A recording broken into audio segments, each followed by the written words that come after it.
行程咧，因為我哋冇車嘅關係咧，所以我哋就係買咗呢一個去 Uluru 車嘅 ticket 啦，然後去到就係自己喺 Uluru 教城嘅周邊就自己 walk around 咁樣咯，所以我哋而家就食個早餐先。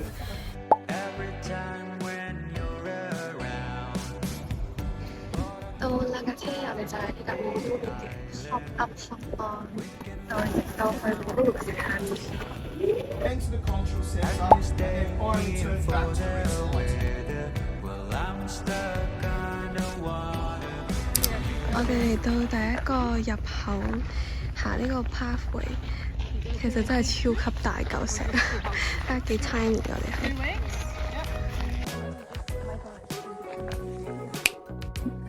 已經行到呢個 waterhole 啦，第一個 spot， 然後我哋識咗個新朋友。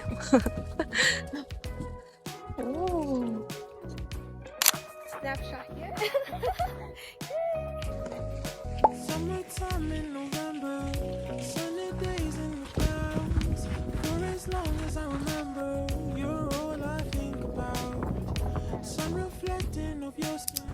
正午時間超多烏蠅，我個頭而家冇到烏蠅。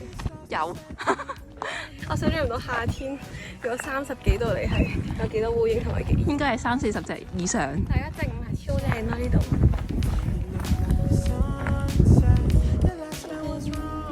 我哋而家中間停咗嚟一個休息站，因為喺呢度係有個廁所仔咯。但係其實我哋而家係冇信號咯，即係手機係 SOS 嘅狀態，所以一晚就順利到達翻巴士嘅 pick up point 嘛，我哋就會慌死咗。係咪記得要帶？有呢嘅水，就係呢嘅水，睇下你飲唔飲晒，咪溺死，一定飲得晒咯。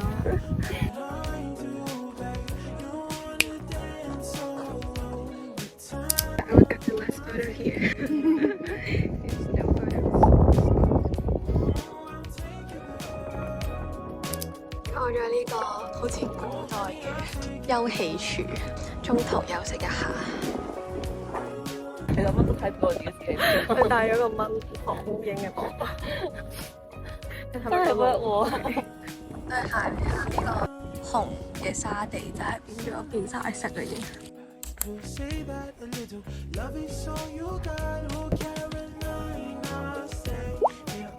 佢哋呢邊？不知不覺係咪已經行咗大半個圈啦？我哋依家係行完呢度，因為 here， 不過我哋已經差唔多可以行翻去 pick up point。同埋你見到喺呢度寫住係 hot weather dangerous limit 咯，所以夏天係朝早11點後就唔可以行啦，因為其實咁樣呢一度唔係真係會死嘅。所以而家冬天嚟啱啱。行到入嚟呢個最後一小段路就完成啦。係個個都係有呢個防烏蠅網，因為真係好多烏蠅，係生存必備嘅物品啊！入咗嚟呢個石窿入邊，係以前話啲原住民就會喺度煮嘢食喎。OK， 避暑嘅地方。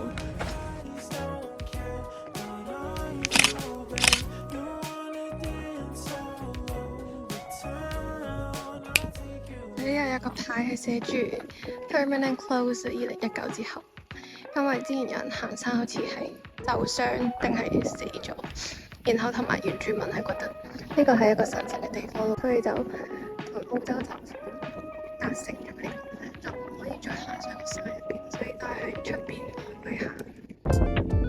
我哋要快速補足一下我哋午餐，即係食飽。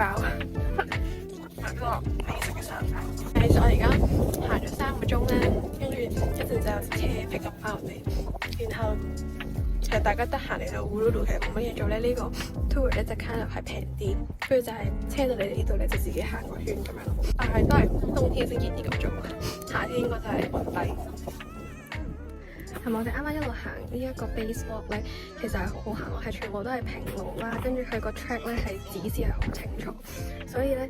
其實如果你係自駕遊，就可以自己揸車嚟呢個 point 度，就可以停車就咁樣兜個圈。幾 chill 呢個位，野餐飲喺呢個 Uluru 下面。如果大家唔想行路咧，佢仲有呢個車機可以玩，不過比較貴，同埋都係喺呢個 Uluru 側邊兜個圈。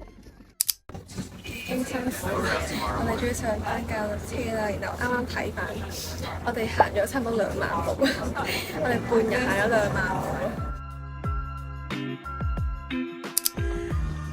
車嚟到呢一個睇sunset嘅地方，休息一下先，坐下先，行下太耐啦。really nice. Thank you so much. Thank you. 成功抵達咗。然後呢度咧有錢啲嘅 tour 咧就係去呢個 sunset dinner， 喺呢個面食韓式 dinner， 係勁香 BBQ 味咯。我哋準備就嚟翻去，再慢慢食乾糧。sunset 時間突然之間超級多人，嗰個裝備都好齊全，有呢個 camping 嘅凳，同埋有酒杯。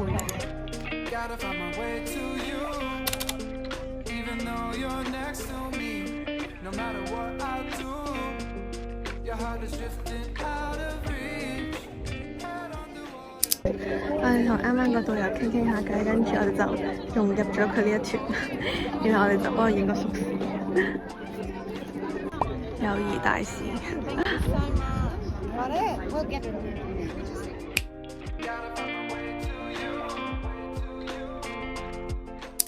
Good morning， 見到咁黑嘅時候啊，有幾點樣？就見到咁黑嘅時候，就知道要好早起身去行山啦。今日係喺呢個 King Crane 咯，因為佢就喺烏魯木齊隔離啲，所以咧我哋而家係4點半。我哋就要搭呢架 local tour 嘅 bus。Hi， good morning。It's so early。哇！頂！個水樽流水咯。我哋而家就去到呢個酒店前面等車，然後啱啱倒瀉晒啲水，跟住佢幫我斟水咯，太好啦。Thank you so much。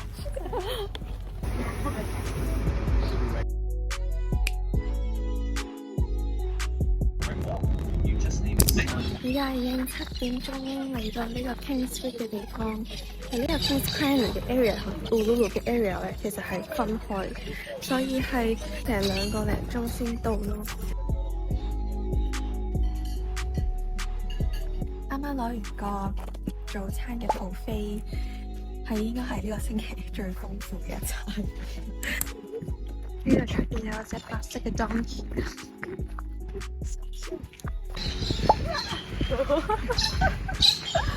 食緊啦係咪？食緊。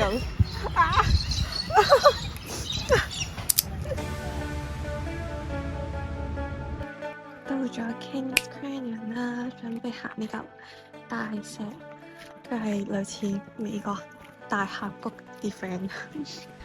佢就係可以揀呢個 Rim Walk 或者係 Creek Walk 咯，容易版同埋4星版旅行團。發現我哋一陣應該係喺呢個位度行上去，勁誇張。呢度就係有最艱難嘅500級樓梯，捱過咗之後就聲稱係比較易行。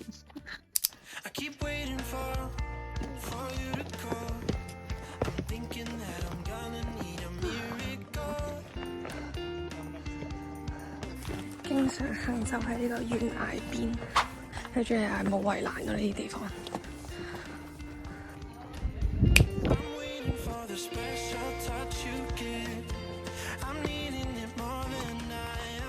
行咗個半鐘，其實已經到頂啦，比我想象中易行，都係啲石級。上到第一個大峽谷，哇！佢呢個位係凌空㗎，哦 ，so cool， 超嚴峻，喺嗰啲山間度返學嗰啲攀山涉水去返學，山區兒童，very steep slope。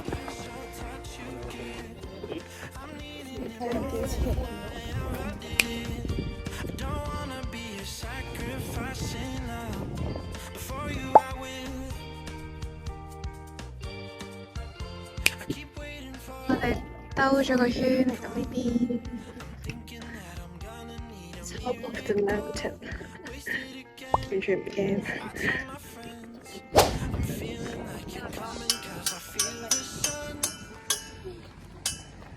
Done。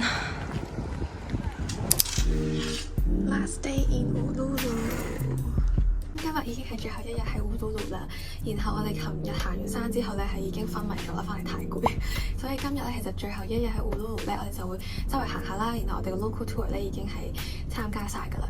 咁我覺得咧，有時間可以同大家分享下喺烏都魯呢一個 area 嘅住宿攻略，因為其實我哋就係喺 Eros Rock Resort 入邊啦。咁佢入邊就係有5間酒店，就係由3星至5星不等啦。咁就係豐儉由人嘅，睇下你想住咩 level 嘅酒店啦。咁我哋住呢間酒店咧就係 Outback Hotel 啦，佢就係3星酒店，但係其實都好乾淨企理。雖然出邊佢望落去好似青年宿舍咁。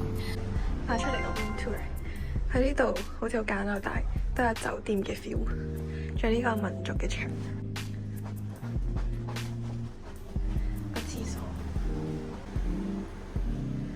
咁跟住另外咧有2間 Amo Apartment 同埋 Lost Camel Hotel 咧，都係3、4星嘅差唔多 level。咁如果你想住得好啲咧，佢最貴嘅酒店就係呢個 Longitude 嘅3日，就係望正住烏都魯腳石啦。但係其實都幾貴，都好似要差唔多4000幾蚊澳紙1晚咯。但係其實因為佢呢個 Eros Rock Resort Area 咧係即係得佢一間 resort 啦，所以其實你都冇得揀。所以就算價錢平貴咧，你最後都係得呢度可以住嘅啫。係6個半一支水啊，幾貴！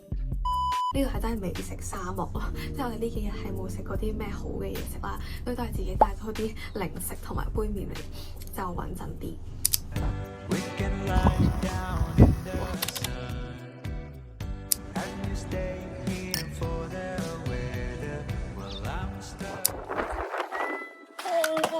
Oh my god！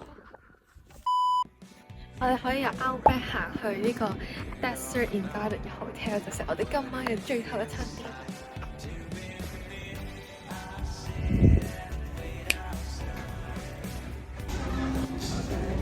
係唯一一餐食得最好嘅就係呢個靚靚西餐廳。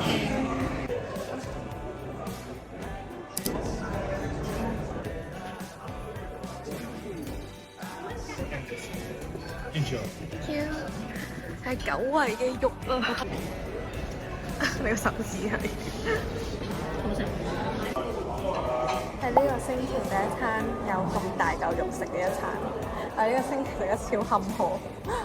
Happy birthday, dear Angel. Happy birthday to you. Just for Angel, hip hip. Hip hip. Hip hip.